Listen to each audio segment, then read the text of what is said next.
राहुल ने इग्नोर किया, केजरीवाल ने श्योर किया, अखिलेश की हो गई दोस्ती, दोस्ती से अब तो बात आगे बढ़ गई। राहुल से मिले अखिलेश को जख्म पर केजरीवाल ने मरहम लगा दिया। अखिलेश से केजरीवाल की दोस्ती तो पक्की हो गई। दिल्ली में अगर केजरीवाल हिट हुए तो देश की राजनीति में अखिलेश केजरीवाल की जोड़ी का दिखेगा जलवा।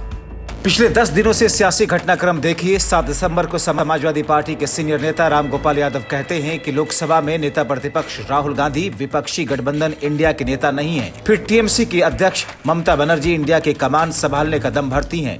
अखिलेश यादव की सपा ममता की दावेदारी को पुरजोर तरीके से समर्थन देती है।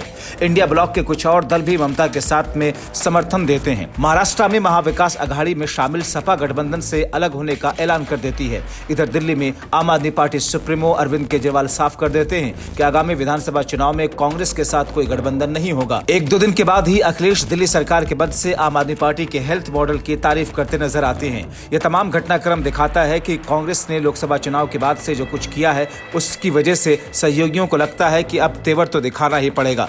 दिल्ली में कोई न कोई खिचड़ी तो पक रही है जिसका कांग्रेस से लेना देना जरूर है। एक तरह से ऐसा लग रहा है अखिलेश ने अपने लिए एक विश्वसनीय दोस्त ढूंढ लिया।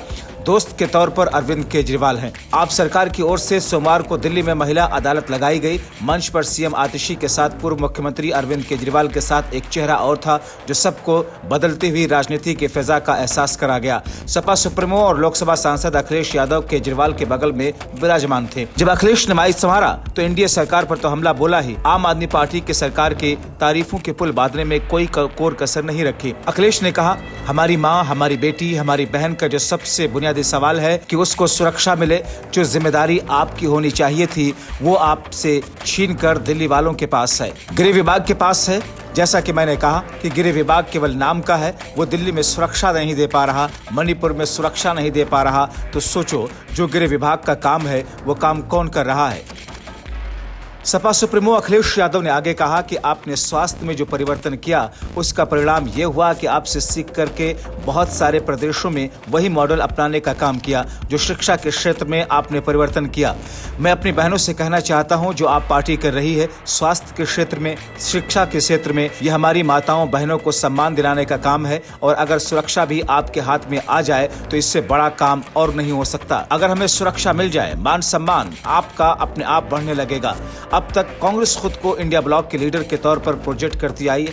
हालांकि यूपी के हालिया उपचुनाव हो या फिर हरियाणा में महाराष्ट्र के विधानसभा चुनाव में गठबंधन का निराशाजनक प्रदर्शन, इंडिया के सहयोगियों में कांग्रेस के प्रति असहमति के सुर उभरे हैं। सपा के रामगोपाल यादव के बयान पर सहारनपुर सीट से कांग्रेस सांसद इमरान मसूद ने पलटवार करते हुए कहा कि राहुल ही इंडिया ब्लॉक के नेता हैं।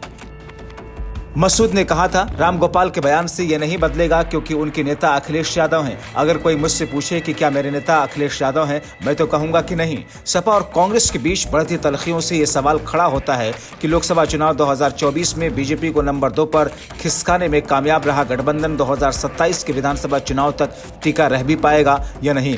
कांग्रेस और सपा के बीच खींचतान का इशारा यूपी में हालिया उपचुनाव से पहले ही मिलने लगा था। दोनों पार्टियों के बीच सीट बंटवारे पर बात नहीं बन पाई। आखिरकार कांग्रेस ने हाथ खड़े कर दिए और सपा को सभी 9 सीटों पर चुनाव लड़ने दिया।